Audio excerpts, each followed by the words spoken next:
There was a fellow who, on a Saturday morning, was looking for a parking space in a very busy mall. And he rode around and he rode around. And finally he said, God, if you will help me find a parking space, I will stop drinking and go to church on Sunday. And sure enough, the clouds parted, the sun came out, and there was a parking space. And the guy said, I don't need you, God, I just found one.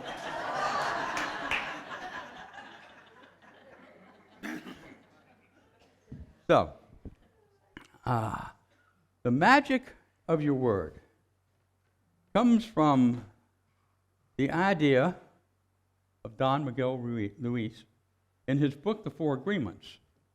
And today I want to talk about a couple of those agreements, but just think about this idea of the magic of your word. In the first chapter of John is a creation story, the Gospel of John, a creation story. And it says, in the beginning was, in many translations, the Logos.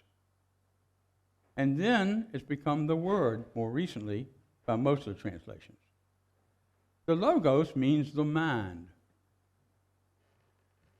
The word does not mean the word, like we're saying it. It means divine mind in you. And so, as we start to understand that and look at that, we know that in the beginning was the Word, and the Word was with God, and the Word was God. And we also know that the Word came into being, divine mind, and it created light within each of us. And that's the light that you are.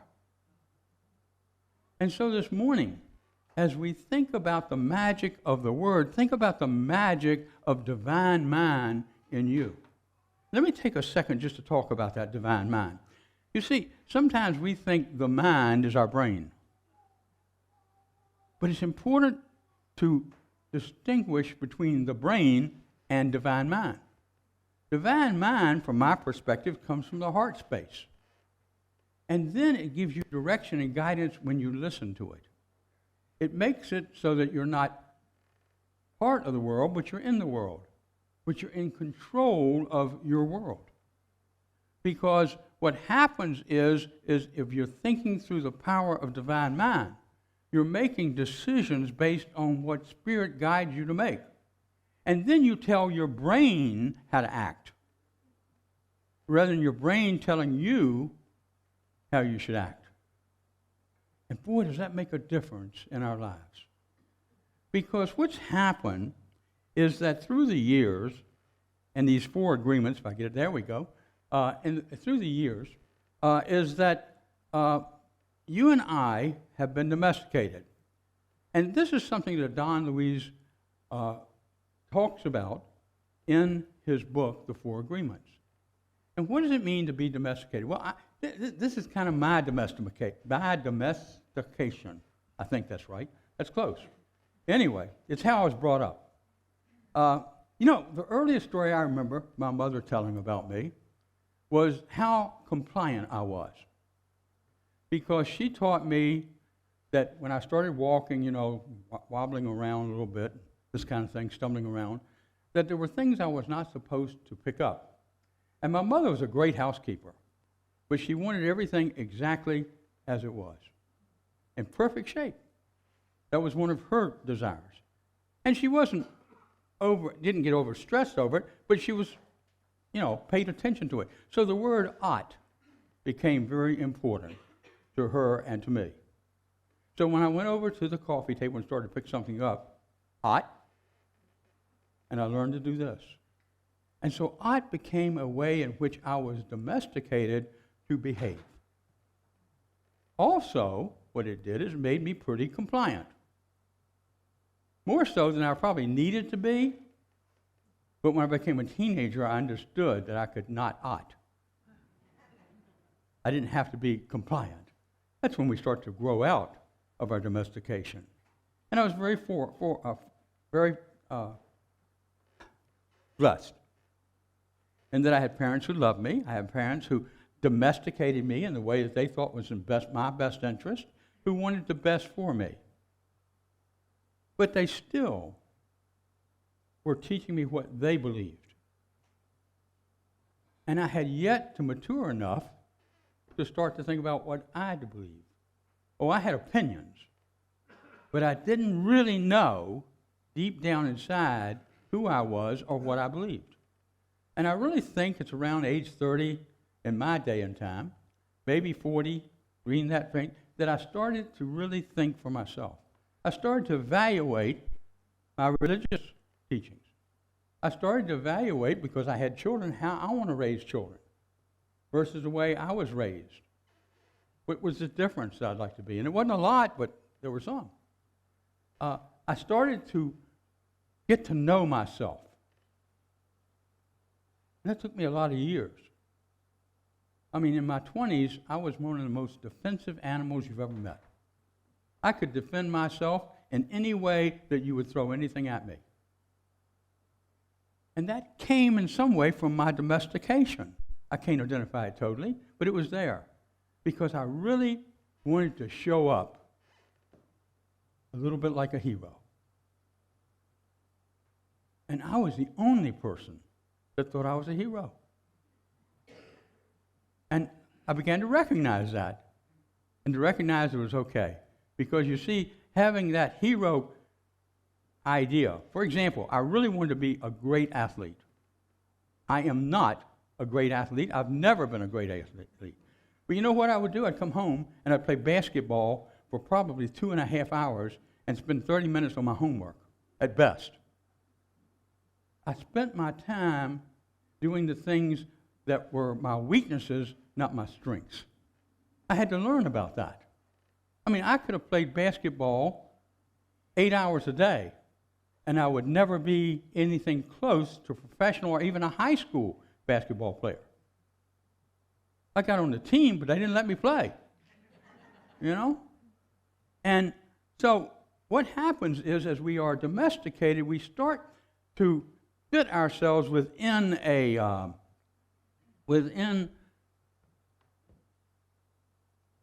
model that's within our mind of how we should show up and how we should act. Even if it's uncomfortable.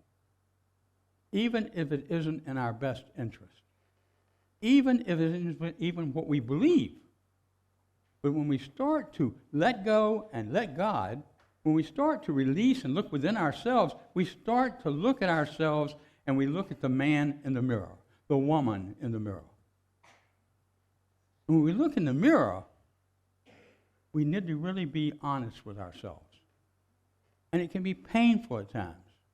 But what that's saying is that I need to look and say, is the divine mind, the word in me, in alignment with how I am acting, how I am showing up? That's what Don Miguel is talking about. How do I show up? And is an alignment. If it's not, then I'm going to have some in my life. And even if it is, I'm going to have some difficult times. But they're more difficult when you're not in alignment because you don't know it. But when you step out and start to take control of your life, you then are letting Spirit guide you and direct you, and then you're asking the important questions. Am I showing up based on who I should be and what I am? Not should be. That's not a good word. Based on what I am, the I am in me. Is that how I'm showing up? And when I'm not, what do I do about it? Well, one of the ways to show this is to remember this phrase. Most of us, well, some of us, remember this guy, Flip Wilson, okay? He was a big guy on TV, a great comic. And he used to say what? Right? The devil made me do it. That's a funny statement. But you know what it does if you take it seriously? It causes you to be irresponsible with your word. Be irresponsible to yourself. Because if that is my philosophy, then what happens is I get lost in that, and all of a sudden, I become the biggest victim anybody can become. The devil made me do it. Basically says, it's not my fault. It's not my responsibility. And it's somebody else's problem. It's somebody else's issue when it might be mine. And so as we start to think about that, we start to look at these couple of agreements. The first one he talks about, we're going to talk about two today. The first one he talks about is being impeccable with your word. Now, the other night when I was teaching a class, I really didn't get this right. Just so you guys know, okay, I don't think I got it right. But one of the people in the class got it right because he said your word and your action are one and the same. And that was really the message. That's what he's saying here. When you're impeccable with your word, what you're doing is you're allowing the word, divine mind, to guide and direct you. And when you don't do that, you're out of sorts with universal law. You're out of sorts with yourself. And you certainly get out of sorts with others. But we can manage that. Because what we can do is say yes or no to something. Oh, by the way, there's nothing wrong with saying no.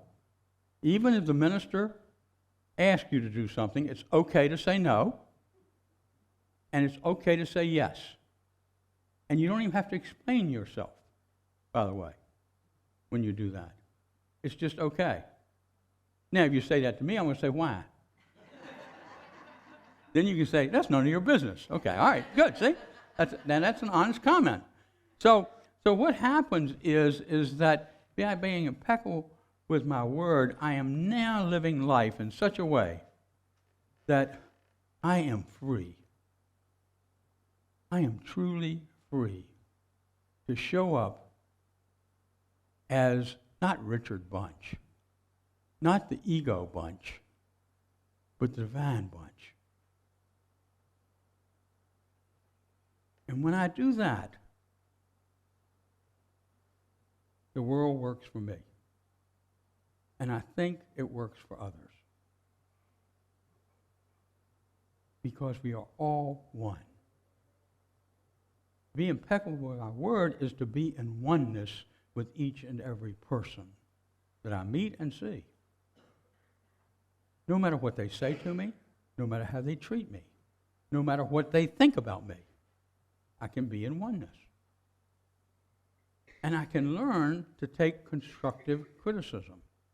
And I can learn to give, in a positive way, constructive criticism without judgment. Is that possible? I think so. Because when I am, and you are, honest with somebody, and you're thinking about their best interest and not yours, then what happens is they feel that. You see, they understand that. And they take that on and they're willing to listen. But when I get to the point where I go to this point, okay, don't take anything personally. If I do not take anything personally, then another person will not take it personally. I truly believe that. Because they will feel and sense what we're talking about.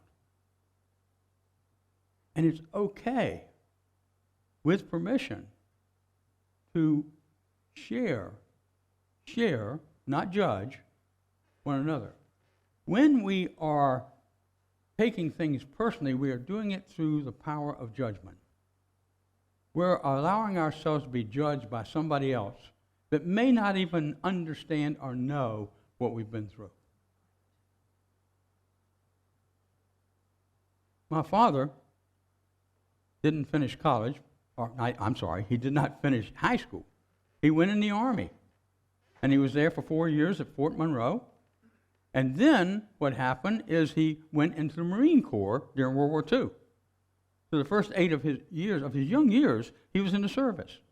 He got an education, he said, but it wasn't the one you wanted. And at the same time, when he came back, what he did is he finished his high school diploma, and he took what they called a correspondence course. He did not feel like he had the time, and as he said, he didn't think he had the ability to go to college. He really did. He just didn't know it. And so what happens is we start to take on with ourselves that domestication if we're not careful. Dad didn't think he was smart enough to go to college. Interesting enough, I didn't think I was smart enough to get anything much above a C. Wonder where that came from. And see how that domestication can take effect? And so at some point in my life, I learned that I was college material. It was a little after college, actually, okay? But I learned I was college material. Because nobody would have convinced me I would have gotten my master's when I came out of college. I was just glad to get out. And yet, I needed it and learned that I could do it. And so we can overcome these things that are getting our way, but at the same time, what we have to do is remember that anything anybody says to us, we do not take personally. And it's hard to do if you really know them. If my wife says something to me that hurts my feelings, I'm taking it personal. But if somebody else that I just met said the same thing to me, I wouldn't take it personal. So a lot of it is, what weight do I put on what the person that's maybe speaking out to me in a way that I'm not appreciative of, okay? Which happens to all of us from time to time, especially in close relationships. And what we have to learn to do, I believe, even with the closest relation, is say, tell me more. What do you mean by that? Because I know my wife will never say anything to me to hurt me. I don't always remember that, but I know it to be the truth. And that what she's pointing out is not something that's wrong with me, but something I can do better. When you're at work, let people guide you and direct you, even if you think it might hurt your feelings. And the way you do that is, this is work-related. I can be better at this. Everybody can be better at this. And this person is trying to teach me to do that. When somebody in your life comes along that you feel is difficult to get along with, try to understand their story. I may have told this before, I'm not sure. But when I was in El Paso, there was a fellow that was a real good friend of mine, and he was on the finance team. And we were not great, but we were rebuilding. I mean, we had $24 in the bank when I took over. You don't take over companies that have $24 in the bank, okay? But I did, because I was called to it. And by the time he got on the finance team, things were pretty good. We had good income. We were in the black. But he always talked about us going bankrupt. It would come up at just about every finance team meeting. We're going to go bankrupt if you keep doing this. And I reacted to it. I took it personally, because I took the church finances personally. I learned over time not to do that, but I did then.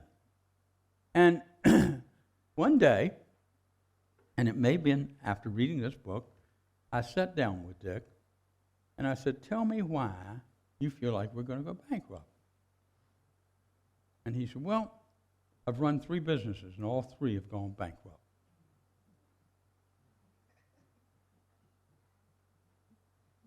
I said, son of a gun, to myself. Now I know why he thinks the church, and he's projecting that on the church because of his past experience. You don't have to take that personal. It's just his stuff. Right? So what we learn to do is not take it personally. We learn to step away and to be able to say to ourselves that we are in control of our minds. We listen to our heart. We step up. And if something is said to us, we don't take it personally. We learn from it. We learn from it, or we learn more about the other person. Because nobody has the same life. Not one of us sitting in here has had all the same experiences. Some of you shared your experiences with me. And I am so impressed with how you've changed your life. And so, knowing that none of us have the same experiences, when somebody says something to me, who is it coming from? It's coming from their experience, not my experience. And if I understand that, I can accept what they're saying without being offended. I think that's what unity teaches us. That's what oneness means. We can share with each other, we can be honest with each other, but we do it based on love. We do it based on the light that we want to be for one another. We do it because that's what Jesus taught us.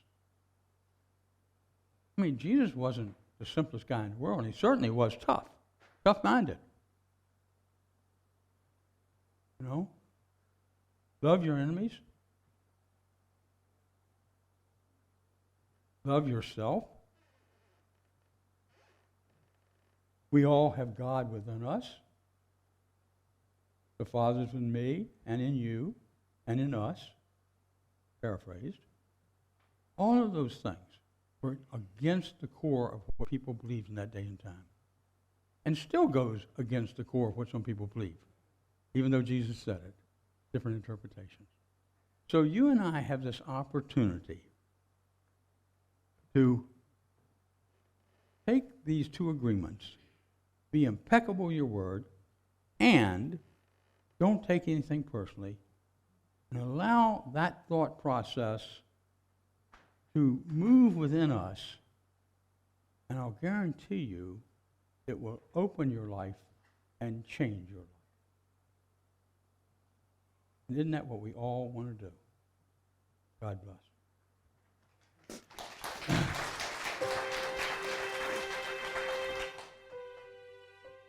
And so now let's go to this time of meditation.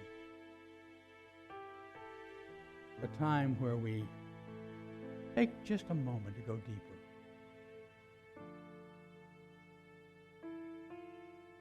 Breathe in. And see yourself breathing in the light that you are. And now breathe out. And see the world. See those around you feeling your light, the warmth of your light. Stay in that light. And allow that light to be your guide.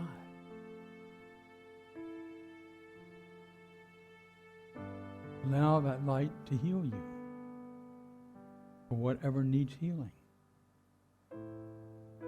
Allow that light to be you as you walk through this week. And now let's just take a moment to sit in the light.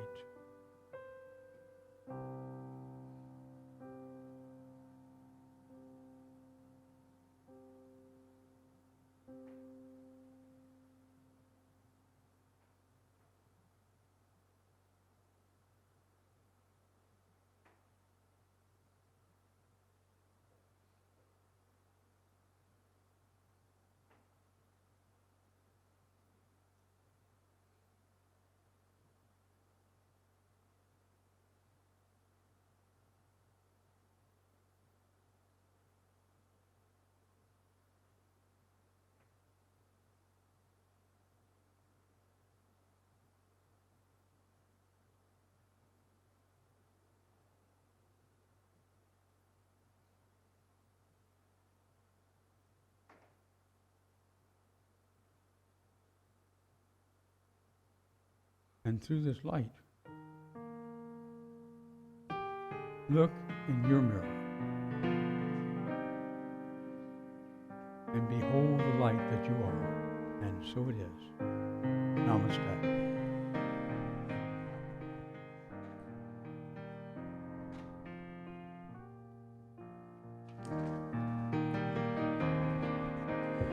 Flow, Spirit, flow through me as I open up up to be an expression of your unfolding peace. Show, Spirit, show through me as I open up to be an expression of